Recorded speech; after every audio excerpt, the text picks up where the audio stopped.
Who are we? Why are we here? Wait a minute. Who are you? Who are you?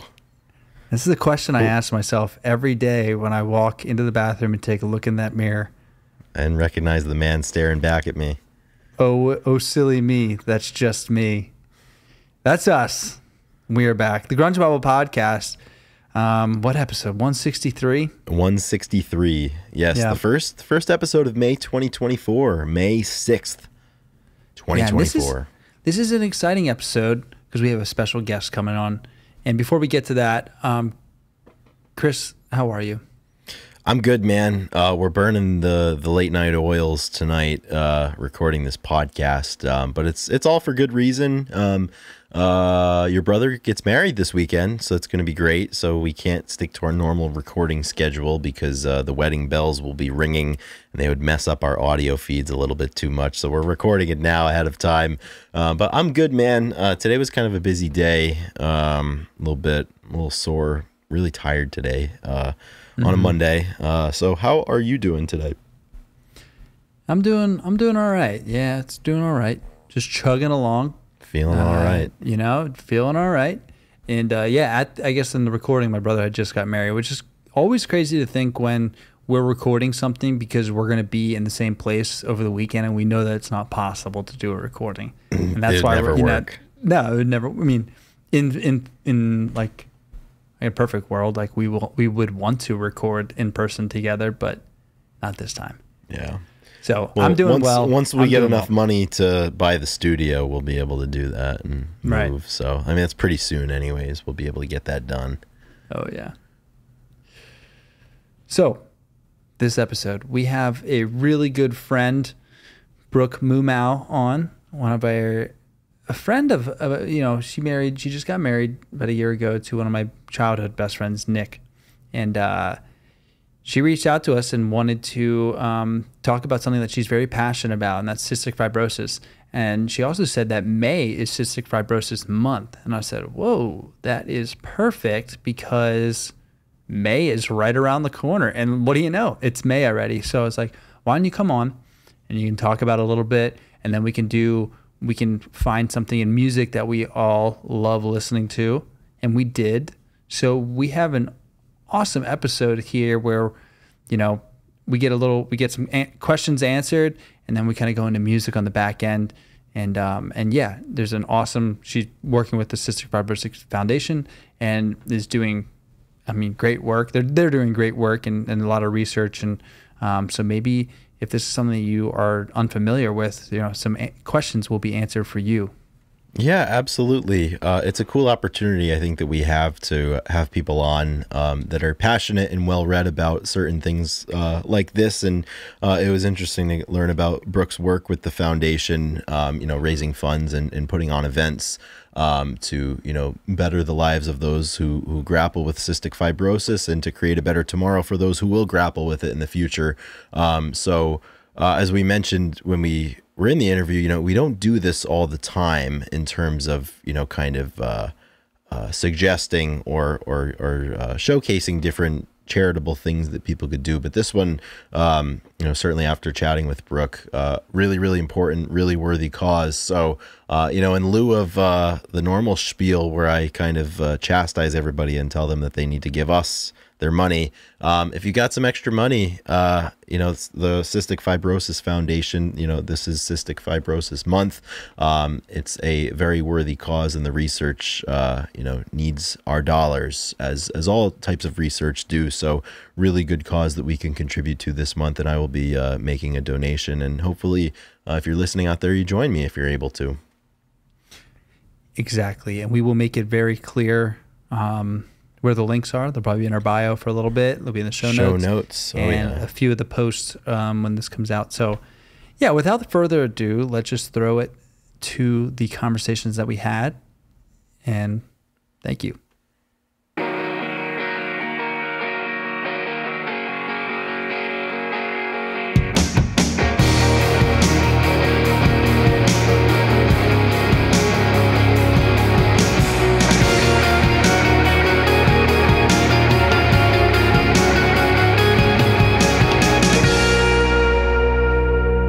back for another episode of the Grunge Bible Podcast. And if you're watching on YouTube, you can see we have a special guest co-host in the bottom. So we have Chris and Ethan as well. But then we have Brooke Mumau. I always say that wrong, but how are you today, Brooke? Great. Great. Yeah. Happy to be here. I'm happy to be here. Yeah. So for all the listeners out there that are maybe wondering, you actually saw her on the page. So me and Nick, her husband, have been friends for a long time, pretty much all our lives. And my brother actually helped them sell a house to them in the Philadelphia area. So if you've been following, we've talked about selling a house. So they wore the Grunge Bible sweatshirts for the picture in front of the house. So we're going to take credit for that. It was kind of a quasi, it was a fun little prank we played on Quinn because, you know, we were trying to claim it, but we were really happy about it. So how is the house? Great. It's great. Everything you could ask for. Yeah. Love being a homeowner. Honestly, that's not even, I know. That's, I mean, that's a big deal. That's really cool. Yeah. I feel like milestone has been reached. Yeah, absolutely. So, but anyway, why don't you say a little bit about yourself for the people that are listening that may not know, and then we can kind of talk about why you're here. Okay. I guess I can say what I do for work. I'm a BCBA, which is a board certified behavior analyst. And I work with people with primarily autism spectrum disorder.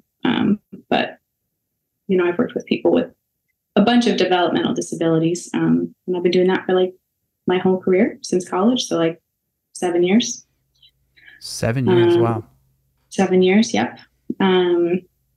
So that's cool. I work here in Philly. I recently got a new position. I'm in North Philly now. I sing in a choir. I do tattoos. Yeah. And that's me. That's awesome. You're pretty much you're certified. Foundation. You're pretty much a certified badass is what it comes down to. Thanks. Yeah, absolutely. And so you reach out, and one of the things that we're going to talk about is cystic fibrosis, and actually May is Cystic Fibrosis Month. Am I correct? Sure is. Yep. Yes. So this is coming out on May 6th, and so it's the first episode of May. So it's a perfect time to talk about it. And you recently began working with the foundation, correct? Yeah. Yep. Just this spring. Just this spring? That's awesome. What so what led you to want to say work with them? Yeah, my one of my really good friends, I think you know him, Ethan Connor McNamee, has worked with them in the past and continues to. And every year people have to nominate new we're called honorees while we like raise the money and do our like cohort type thing. So he nominated me this spring, and that's how I got involved.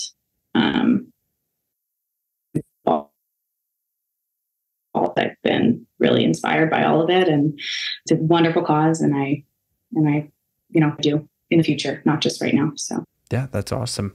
Is there like, so do you guys meet like once a month and like plan stuff? Do you plan events with them? And like how's the onboarding process been? I'm just curious. Yeah, it's actually really cool. So like I said, I'm in a cohort of people from all over. We're the Delaware Valley chapter. So it's not just Philadelphia, people from New York City and all over come in. And there's different events. Like we do like a bowling event where like people with CF will come and talk. But interestingly, people with CF can't be in the same room as each other because of something called cross-infection.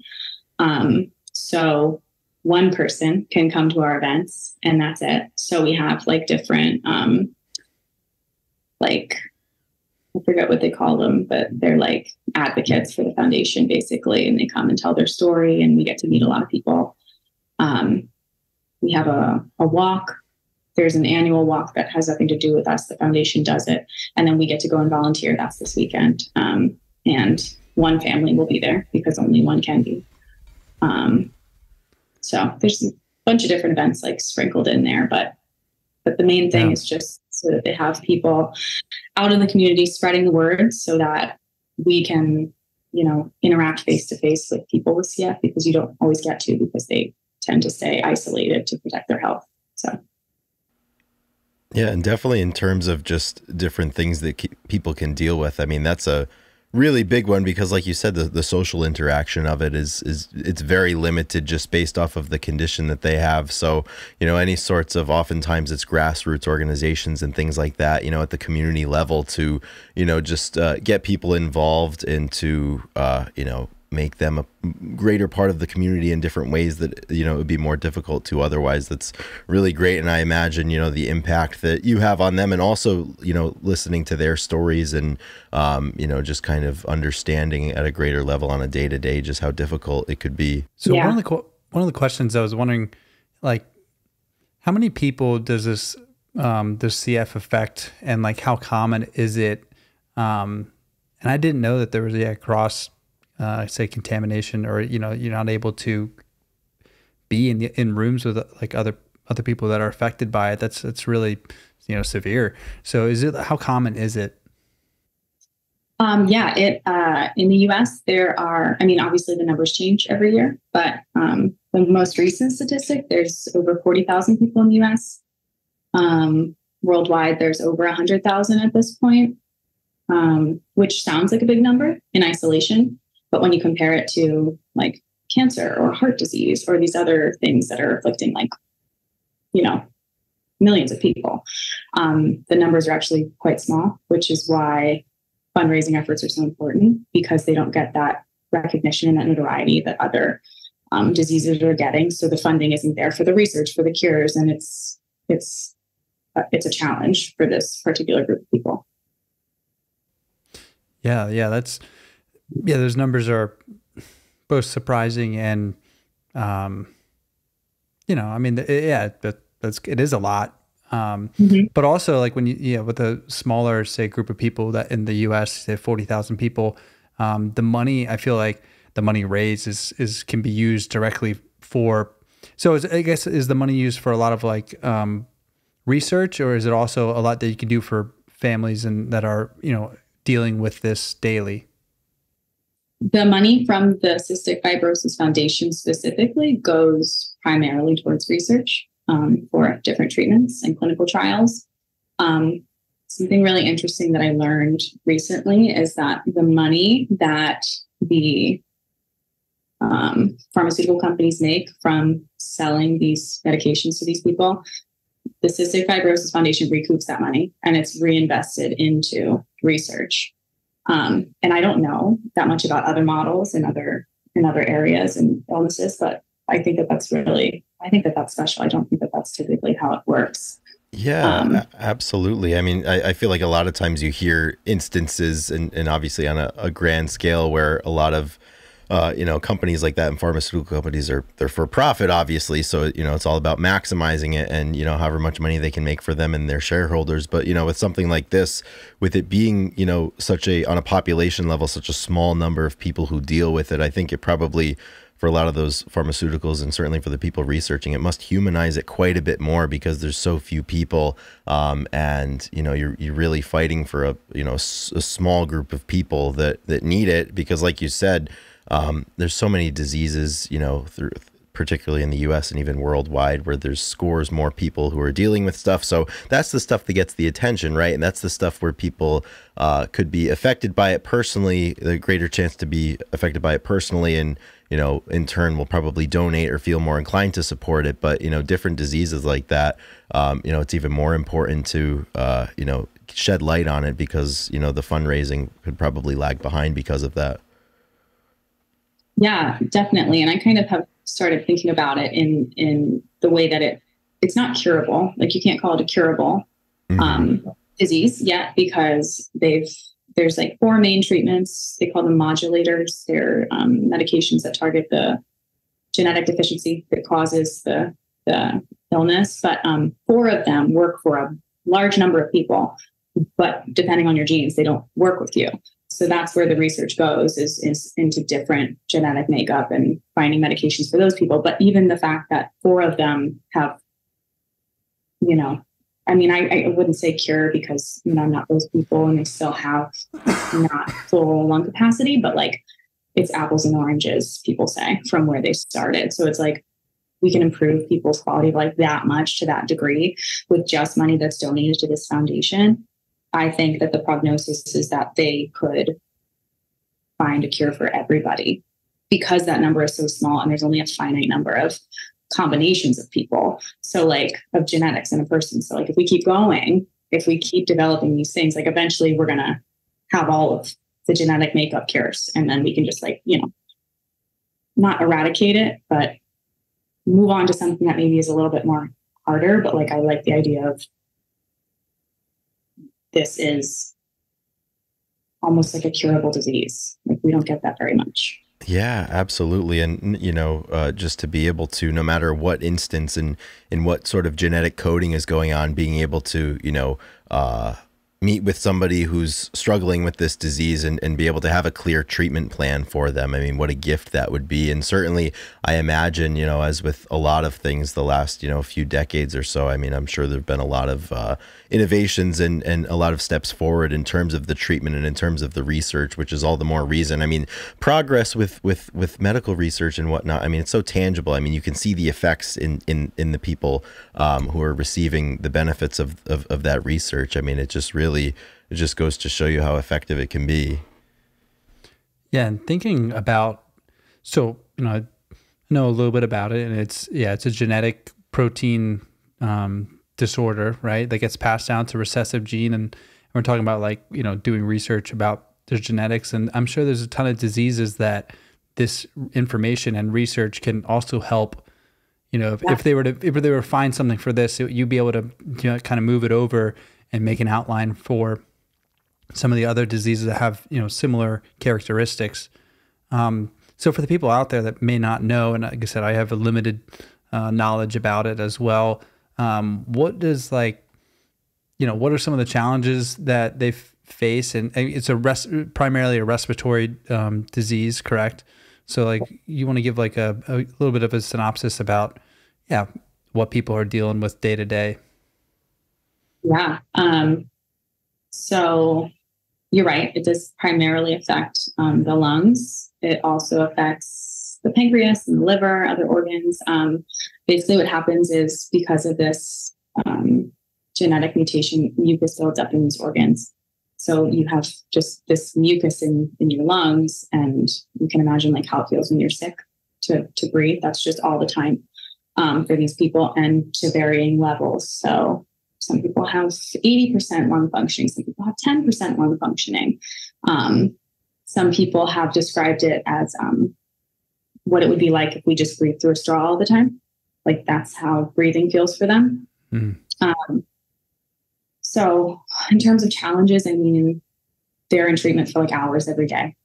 Most of these people can't go to school when they're younger. They can't leave their house. They don't have social life. Like their whole life is focused on being well and not getting sick because they're immunocompromised because of this. So when they're sick, they're really sick. And then they start this whole process over again.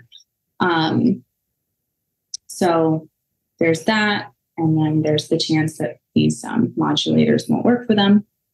A lot of these people in the past and present who the modulators don't work for they need lung transplants. So there's, you know, a whole slew of complications that come with needing an organ transplant. And then you're on that medication for the rest of your life. And sometimes those lungs don't last forever, your new lungs. And so it's just this constant like battle of your insides, like basically rejecting everything. And then another part that I've heard from people throughout going through this process is a little bit more recent. Like they're learning more about the mental health struggles of this group of people because, and this is like crazy, I thought when I heard this, like, so these people are so isolated from the time that they're little and born until they're 18, and maybe they find a modulator that works, but they've not made any friends. They've not applied to any colleges. They don't have a job. They want to date and they don't know how because they're now 25 and their only goal in life was to be alive, was to not get sick and not die.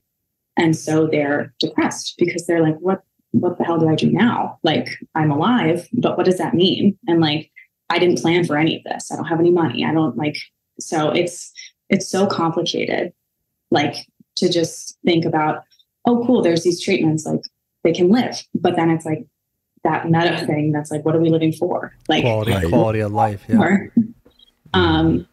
So yeah, I mean, I can't begin to imagine what it's like, but that's just some of the challenges that I have heard. Yeah, and I think even on a greater scale, not specifically related to CF, but I think, and rightfully so, I think a lot of attention around all types of diseases and health struggles over the last, certainly the last 10 years or so, people have started to focus and think about questions like that, the impact beyond the biological for, different things that people are dealing with. Because like you said, I mean, not only is it, you have to be so careful with CF, for example, but as you said, I mean, you're spending such a significant amount of time just trying to take care of yourself. And like that leaves you so little time, that it's not, like, as you said, you're not able to do a lot of those things. And it's got to be challenging. And that's, another reason why I love, what the foundation does, for example, with some of these events that they do, where, as you said, the limitations of the disease and having to safeguard those with it, you can't have a bunch of them, get together for risk of cross-contamination. But even just, I mean, what a joy it must be for, somebody to be included in an event like that, where prior to that, those opportunities didn't necessarily exist, or it wasn't safe for them, or they didn't have the ability, to enter an environment where everybody's mindful of it. Mm-hmm. Yeah, it's like social distancing, which we all like remember fondly from the pandemic. Oh yeah. That's like all the time. Like for them, their entire life is social distancing from everybody. And it's like, that puts it into perspective, because we can, put that behind us and be like, that was fun. But like, that is their reality all the time. Exactly. And even, I mean, you think about like the most passive thing that everybody does every day. They get up and they're breathing the whole day. You don't think about it. You certainly take it for granted. And it's similar to one of those things where, everybody always says it, as soon as they get sick, they're like, oh, like as soon as I can, breathe clearly and I'm not congested and I feel well again, like I'm never going to take it for granted. But inevitably you do. And you figure day to day, I mean, to never have that feeling and just to always have to struggle. I mean, it's just it's so persistent and unrelenting. Yeah I mean, the number of times that I'm like, oh, I can't wait to feel better so I can go for a run. So, I mean, fitness plans are part of treatment, but I don't know too much about what those fitness plans look like, and I don't imagine that it's running a 5K. Right. I don't know, but it's like, it's not the same as everyone. The autoimmune like diseases that make it really hard to fight off, like you're dealing with CF your whole life, but then you have this, scare, like this fear of just getting sick, other areas of your body getting sick and them, snowballing and leading to like real complications that isn't like what you're dealing with day to day is like a really scary thought. It's just not, it's not cool. And that's why I was really happy that you reached out and we could bring you on to kind of talk about it, because we've done a few things in the past where we bring it up and we don't do it that often. So when we do have someone on, or we take the time to talk about different foundations or different things that we're passionate about, I mean, you go through life and there's so many things that you can support and decide to go to small businesses or support local bands or small bands and stuff. And there's times like this where sometimes, maybe you've never given to something and never given to a cause, and maybe, the causes are always too big that you don't feel like you can make a difference. And I just want to challenge everybody out there that this is a very real, disease that is affecting, like I said, a lot of people, but also like it's going to be very impactful. And, the research, we can just pray that it's going to be, continue to improve, and like, there's a lot of hope. So, take some time and look into it a little bit more. I'm sure we'll have some links in the show notes and of the foundation, some different, readings that you can have, and just like, maybe this is the opportunity to get behind something, and and do a little research, and who knows, maybe you'll be an honoree. Maybe, you know, I might get nominated next year. I don't know. But if I get called, I'm ready to answer, you know. That's how you got to live your life. So yeah, that's awesome. Yeah. Any last words before we, you know, kind of move into the music portion of the podcast? Either of you? I've got one little story that's really cute related to CF that I wanted to share. Perfect. I'll keep it brief, but so back in the 50s, before the foundation existed, a group of parents got together, because basically the prognosis back in the 50s was your child won't make it to kindergarten, you make them comfortable. That's what doctors told. Oh my goodness. Yeah. And I could say that the average life expectancy now is 50 years old. And like, what a huge spread, 5 years old to 50, but like 50 is so young, like 50 is only halfway through your life. So like, there's so much work to be done because people can't die at 50. Like, it's so young. But yes, so like I said, in the 50s, this group of parents got together and they decided, hey, we're not just going to let our kids die. So we need to do something. So they started the foundation, and these moms were on the phone calling so many places trying to get fundraising started. And this one particular mom had 2 boys with CF, and one of her boys heard her talking on the phone. And he said, I know what you're talking about. And she was like, how do you know what I'm talking about? And he said, you're talking about 65 roses. And so this little boy thought that she was saying 65 roses, not cystic fibrosis. So to this day, when you're in pediatric CF floors in the hospital, they call it 65 roses to the kids. And I think that's so cute. And so that would be a challenge for me. If you have any the will or the means to donate, I think it would be really awesome to donate like $6.50 for the 65 roses.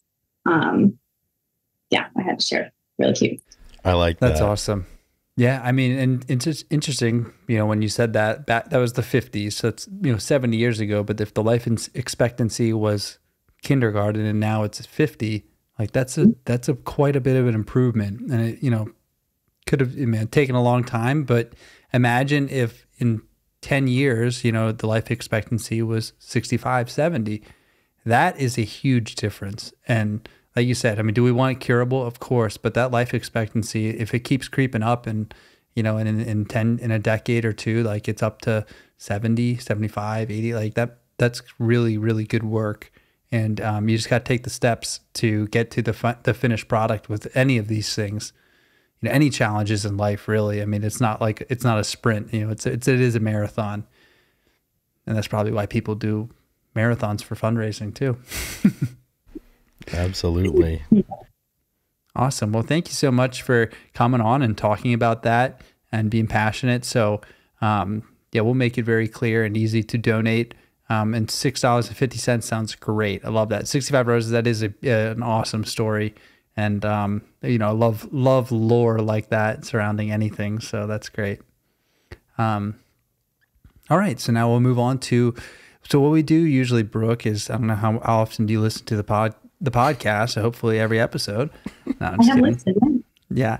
So we have a few things for this day in music that happened on May 6th throughout the years. And then we're going to get into a band that we all love. So in 1945, the great Bob Seger was born. And this is a big one. And he's still making night moves out there. He's still crushing it. What are you guys' takes on Bob Seger? I love him, obviously. Right. There's just something about it's just perfect music for the summertime. And like, I remember when I was in high school, for some reason, as all friend groups do, like you choose to get weirdly obsessed about something for a very short period of time, and then it's on to the next thing.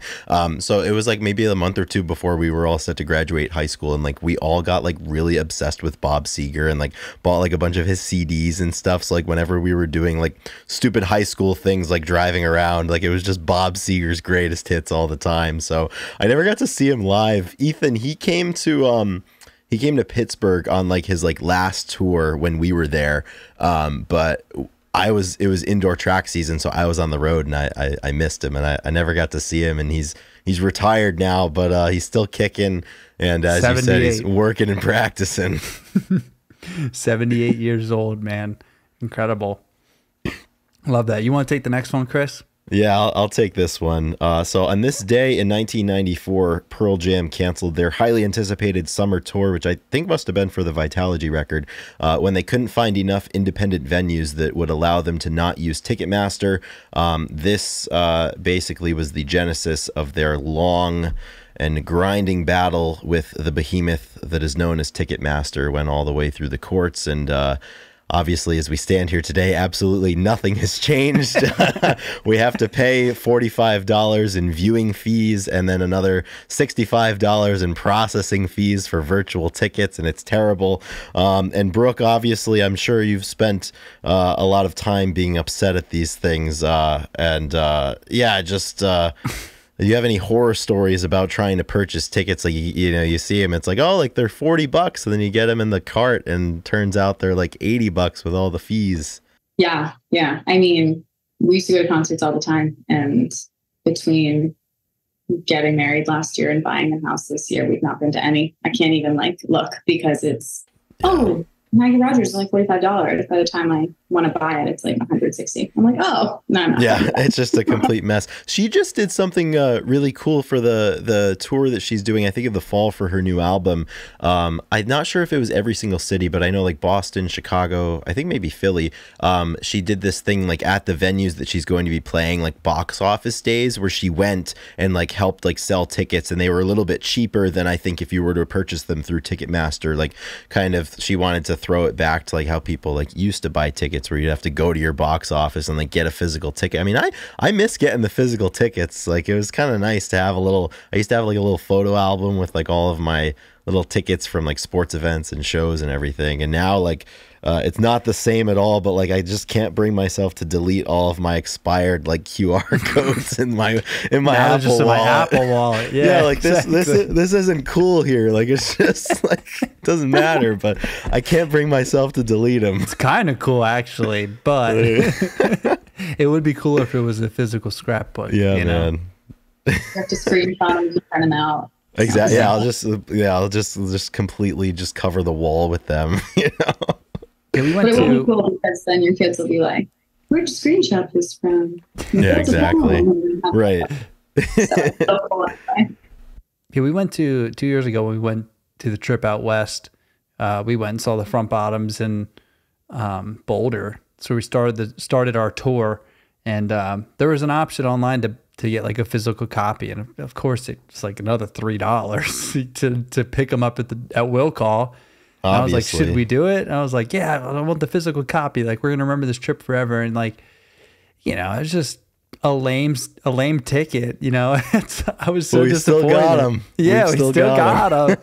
Yeah, I was using these as the bookmarks for my podcast notes book. These are the only two physical tickets that I've gotten in like years, and they've both for the same band. I guess they're still kind of cool, you know, but they're just, you know, I mean, I don't know, something. That's just us rambling again about the old days. That tend to do that a lot over here. Considering we're talking about a genre of music that pretty much died 30 years ago, but you know, let's talk more about the old days. All right, Pearl Jam needs to attack Ticketmaster again. I think they should get back on that. They're certainly wealthy enough now. I mean, they were wealthy enough then. They've got the money to hire some lawyers and litigate this thing. All right, moving on. So in 2005, Audioslave becomes the first U.S. rock act to perform a free outdoor concert in Cuba when the group performs at La Tribuna at Havana. And now that's what we're talking about, free shows. Completely free. Even better, directly to the people. See, Pearl Jam, they could have did that, but they chose not to. Audioslave had a free show in Cuba. That's great. I mean, it's the same thing, Ethan. Like, we made that choice. This podcast is free. You know, it's for the people. You know, we're not asking. There's no gate admission for this. It reminds me of Brooke. Do you remember? It was probably it was like our senior years of high school. There were you probably never went to them, but there were free shows at the Piazza and Schmitz in Philly. No, I don't remember that. So Radio 104.5, they did a bunch of free shows. They did like 3 summer shows, and at first it was great. Like I saw a lot. I saw Dirty Heads there, saw AWOL Nation, Capital Cities, and like it was great. But then it caught on that it was free shows and you could just show up. And then it got super packed, super hot and sweaty. And it was like in the middle of the summer, and it became like, had like one of, Fall Out Boy was like the headliner, and we went, and it was like one of the most disgusting crowds I've been a part of. And it was like so hot, and everybody was like pushing into each other because people were excited to see Fall Out Boy, but it was pretty. So they stopped doing free shows. It sucked. Then they started putting limits on it, and then they just stopped doing it. But it was great. It was really great for a while. But all good things come to an end, I guess. I was going to say, isn't that how it goes? Things are great until everyone finds out about it. Basically, yeah, exactly. You always try to be on the cutting edge. Yeah. Yeah, so let's just go through and just say, like, what are first impressions? When's the first time we listened? Who was the first person we listened to, and how much anticipation was Boy Genius when they released that first EP back in 2019? I think it was 18, EP? yeah. 18? Fall of 18, yeah. I think they put it out. So Chris, who did you listen to first, and can you remember? So I don't really remember. I discovered all of them during the malaise of like April and May and June of 2020, when I don't really know what I was doing with my days because I just had to stay inside. I think it must have been because Boy Genius was already a thing. I probably discovered Phoebe Bridgers first, but then I was really sad at that time, so I fell in love with most of Julian Baker's catalog, and then just from there, obviously, I got into Lucy Dacus's work and, her albums. And then that EP from Boy Genius from 2018 is just completely flawless. So it was just kind of one of those things that, like, when you're first learning about like an artist or a group of artists, it's just like everything and every subsequent thing that you discover about them and their work just gets you more excited, and your admiration for them grows. And it was certainly, that was the feeling that I had with them. And, when they put out their record, The Record, in 2023, it was just the culmination of a lot of those things. And I sit here today with the great accomplishment of having seen all 3 of them live individually and seeing them as Boy Genius. The Triple Crown. The Triple Crown. Heck yeah. I was wondering, I was pretty sure you had, so I was, I was anticipating that, but that's awesome. That's really cool. All right. So, rank them. Performances. Rank their shows? Yeah. All right. Which seemed we including the supergroup in this as well? Yeah, okay, absolutely. So they'll be part of the ranking. Number 1, unequivocally, and I'm biased because she's my favorite of the group, but Julian Baker, I saw her in 2021. I think when she was touring Little Oblivions, her most recent solo record. And I think it was the first show I saw once shows started happening again after COVID, and we were able to gather in certain places. And somehow I went alone because none of my friends up here in Providence like wanted to go, and probably didn't even really listen to her music. So I was like, screw it, like I'm going alone. And somehow I got a spot on the rail at the front, so I was like right in the front, and I was like, I don't know how I'm here, but like I'm not leaving, like I'm staying. And it was at the House of Blues, which is probably like a 2,000 or 3,000 person place, but it was sold out, and it was just such a good show. So she would certainly be number 1. I'm going to slot Lucy in at number 2. I saw her in Providence in the summer of 2022, and the power went out like right after Samia opened for her, and she was really great. But the power went out, and the show was delayed for like an hour, and then like it wasn't going to come back on. So Lucy just like grabbed an acoustic guitar and like stood at the front of the stage and like started to play. And she's like, we'll just do this until the power comes back on. And she got through like one song, and the power came back on, and she had a great show. Then I would have to say, oh man, this is tough. This is really hard because none of them are bad. But I will put in Boy Genius. When I saw them it was like a festival type thing in Boston last summer. And it was super, super cool.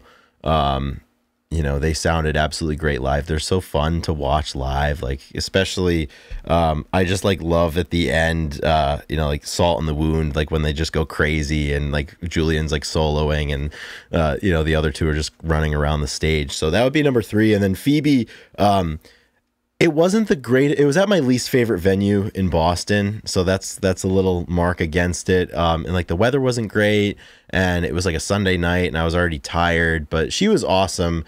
Muna opened for Phoebe that night, so that was really cool. I spent more time than I should have in the merch line.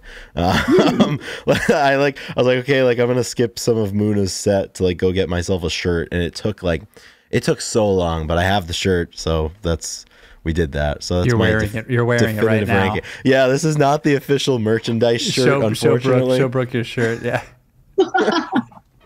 Little Danny DeVito action, Phoebe Bridgers. That's awesome. Perfect. Or is that just like bootleg online?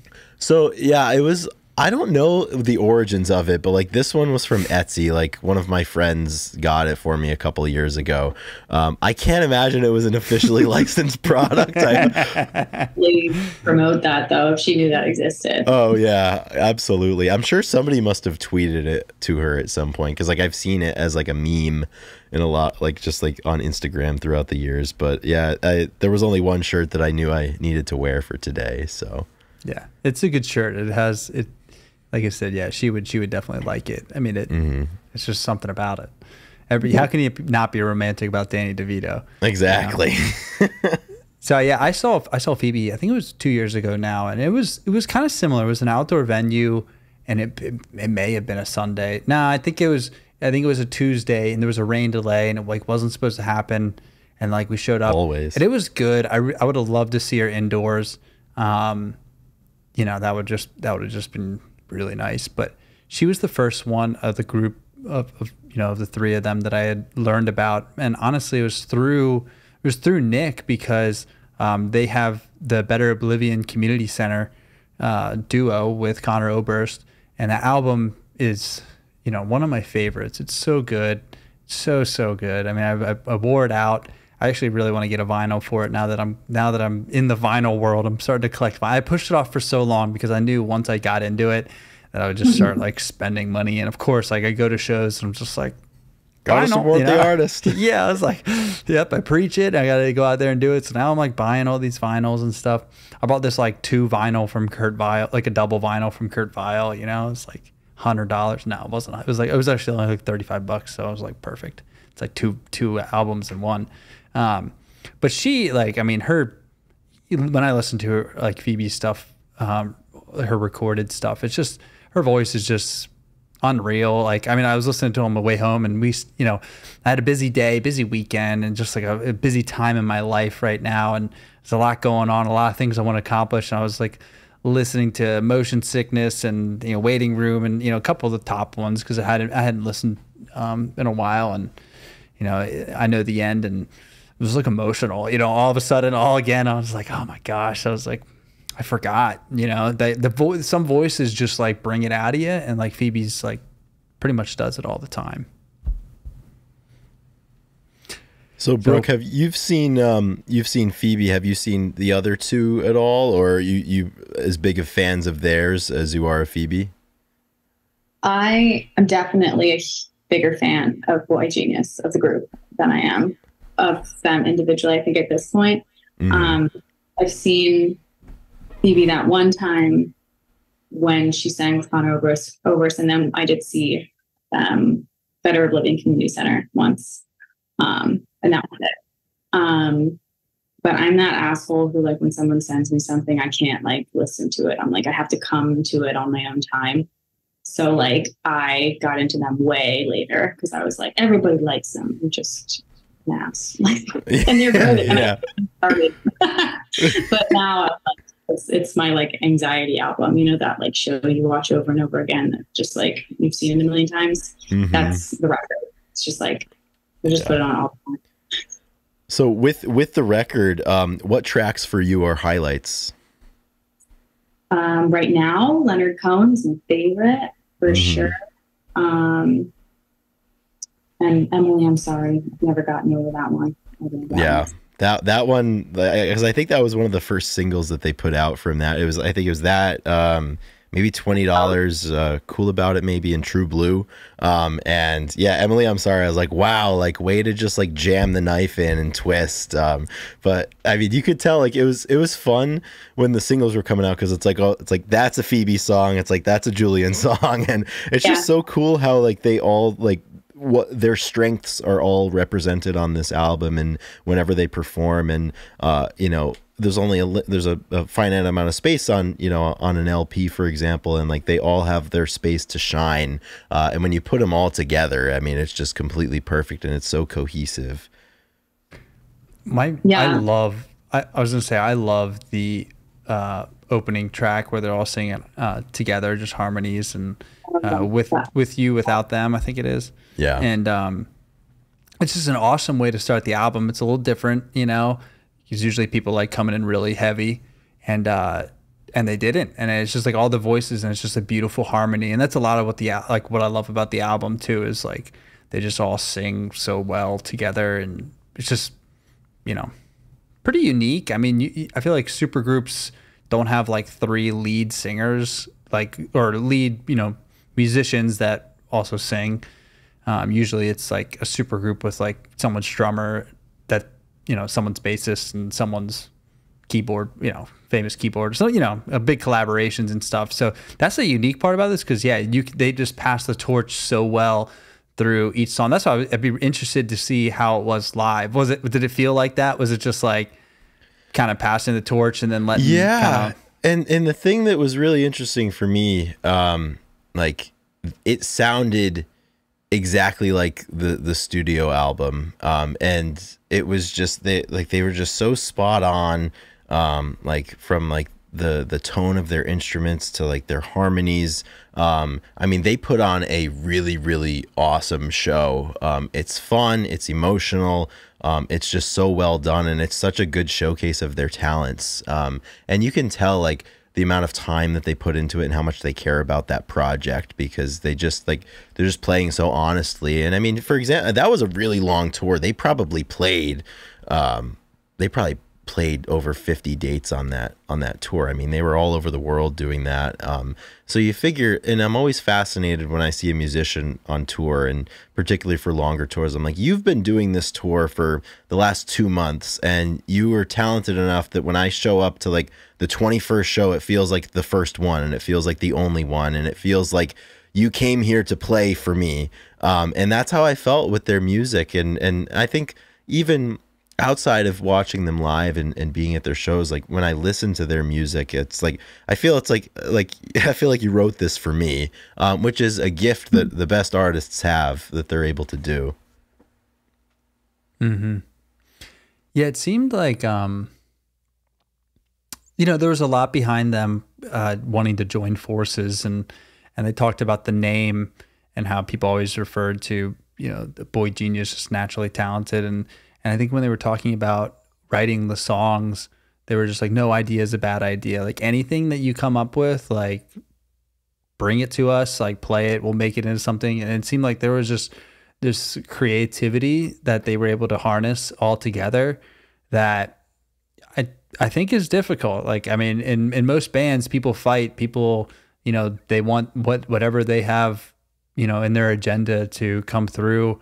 And it seemed like, you know, that is not the case here. They're all really good friends, and they have the same ideas, or, you know, the same mindset when trying to create this record. And I love that. I love like, no idea is a bad idea. Like you're a boy genius, you know, like, you know, just everything is good. And they ran with that, and like, thank God they did, you know? Yeah, absolutely. Something else I really appreciate about them, because they've obviously earned a pretty large platform. They're very outspoken about the things that they believe in, and, you know, they'll fight against different injustices and inequalities. And I always appreciate, you know, when artists are able to use their platform for different things like that. And they've certainly, as individuals, they've been doing it for a long time. And, you know, while they were touring, you know, touring the record, they certainly did that too. So I always appreciate that, and think it's a valuable and admirable thing. All right. I think anything else, Brooke, do you have any last words about Boy Genius? We know this is your favorite band. Do you have a tattoo of them by chance? No, but that's a great idea. Yeah, I'm surprised. What would you get if you could get a tattoo kind of that would encompass like, you know, what this band means to you, like top of your head, like what are you going towards? You could say a vinyl, and I guess a simple record could do it justice, but that would be maybe not. That would be a good stick and poke. It would have to be a lyric, something. I don't know, something like. Well, actually, I was.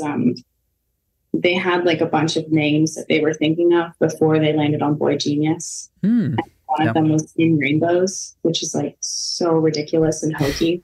So, like you imagine them being called In Rainbows. I thought you said Reading Rainbows. Oh, In Rainbows. Like yeah. I probably would do that because it's like just the most like fairy thing, and like that's not how they are at all. Yeah. And it's like the real ones would know what it is, you know, what it means. Yeah. That's awesome. Well, I think that wraps it up. So if you guys are looking for a new artist, we just gave you 4 because you have 3 solo projects and then you have the culmination of everything in the record. So yeah, Boy Genius, one of our favorites. Just one of those super groups that you're just happy that you have. And I think that at the end of the tour, they were like, this is the last song. And then Julian jumped on the mic and was like, not forever, something like that. So everybody's like, you know, there's more coming, but right now they are taking a hiatus. So we don't have, you know, right now this is all we have. So we have to, you know, I was really hoping for like, you know, Better Oblivion Community Center to have another album, but like we may never get one. So right now we have the record and that's the only thing we can play. Hopefully we get more, but gotta enjoy what we have. The fact that we talked about it on the podcast is a culmination. Like I have been waging a guerrilla campaign on Grunge Bible for at least the last 4 years, posting intermittently stuff from their solo catalogs and stuff from Boy Genius from the first time I shared Scott Street when I was trying to get over a relationship that had ended that I had. I was like, oh, this hits, and I had to share it with everybody on Grunge Bible. So it's perfect culmination. And my hope is that every single time we mention it, at least one person checks either their solo workout or the super group out and find something that they like. Because Brooke, as you said, like I feel like now it's kind of like people are like thinking like it's been decided that it's like cool to be like, oh, like they're not that good, or like it's not interesting music, but it is. I mean, people just give it a chance and judge it on your own and not what other people say of it. So it's always fun to share stuff that's very not grunge on the Grunge Bible podcast. Because that is grunge, right? Exactly. Yeah. Women are grunge. Everything is grunge in the right context. So, okay, last thing though, let's just give them a song of the week. So everybody pick one song from the collective or individually. Anything works. Anything goes, but I guess it could be anything you listen to, but I could, you know, topically probably be from one of these 4. You guys go first. I'm trying to narrow it down. Yeah, I would say my song, and I don't know if it's maybe obvious, I don't know, but I'm going to say I Know the End by Phoebe. It was one of the songs I remember from when she played it live. It just absolute chaos at the end. It's just, there's so much going on and it's so full. And like, I feel like that's an easy concept to like mess up. Like we're just going to come in big, we're going to be crazy. It's going to be like hectic. And usually like it sounds like shit, but it really sounds like you're like running out of the eye of the storm in this one, like finding like, it's just, you know, chaos, but like you find peace in the chaos. And it's one of those songs that it's very moving every time. And it's just unique. I mean, it's just very unique compared to the way other songs affect you. So that's going to be my selection. That's awesome. I'll chime in with mine and then we'll get Brooks. Mine's going to be from Julian Baker. I don't know why I said her name like that. Julian Baker. Like there's another Julian you might. Yeah, as if there's another Julian that I'm going to reference here. The extraneous Julian that is also in Boy Genius. No, Julian Baker, Everybody Does. It's my favorite song of hers. And it is very special to me, and I was very happy when I was able to see it live. And it's just makes me sad, but it doesn't make me sad anymore. It's a great song from her first album, which I think is on my wall. Yeah, it is behind me. Perfect. So that's my song of the week. Look at this representation here. I got the shirt, I got the vinyl. It's all over the place. All right, Brooke, your turn. All right. I guess mine's got to be Punisher from Phoebe's album Punisher. Essentially is about her fans being Punishers and her not hating her fans, but people ruining it for her because she, is in it for her love of music and people are just obnoxious. I was reading an interview with Boy Genius and they were talking about normalizing hating fans. I just think that's funny. That is great. So be a good fan. Don't be a bad fan if you see them. Absolutely. Yeah. Don't go up and shove your phone in their face and be like, oh my God. Face ever. Like not even if you're famous, just ever. Like just put your phone down. Yeah. Just that reminds me of, that exactly the scenario. We have a friend in the business, Leif, and he had an interaction where and he met somebody that obviously in our world, I don't know, I guess I won't say his name. Should I say it? No, I won't say it. Yeah, it's cooler if it's not. But he met somebody and he asked Leif to take the picture for him. And he was like blown away because he was out with the family because he lives in, LA. And I was like, oh my gosh. And his girlfriend got a picture of him taking a picture, I was like, did you get a picture with this person? He's like, no. He's like, I didn't want to be a Punisher of the moment. Like, I just lived in it. And, my girlfriend was like, I had to take a picture. And I thought that was, I mean, that's better that's better than having a picture with a famous person. Yeah. You taking a picture of somebody. It's awesome. So, all right. That wraps up another episode of the Grunge Bible Podcast. Thank you, Brooke, so much for coming on and talking about cystic fibrosis and some of the ways, and then some of the ways to support and kind of, just be present and like cognitive to the idea that people are out there dealing with something like this. And then, of course, thank you for talking about music and some of the other passions that we share. Yeah, thanks so much for having me. This was fun. Yes, absolutely. It was. The first episode of the Boy Genius Bible Podcast is in the books. That's right. Maybe we'll change the name for this one episode. Yeah. So thank you, everybody, for listening. Please continue to listen. If you made it to the end, you're a real one, as we like to say. So we'll be back same time, same place next week. So hope you have a great weekend. Stay heavy. Rock and roll.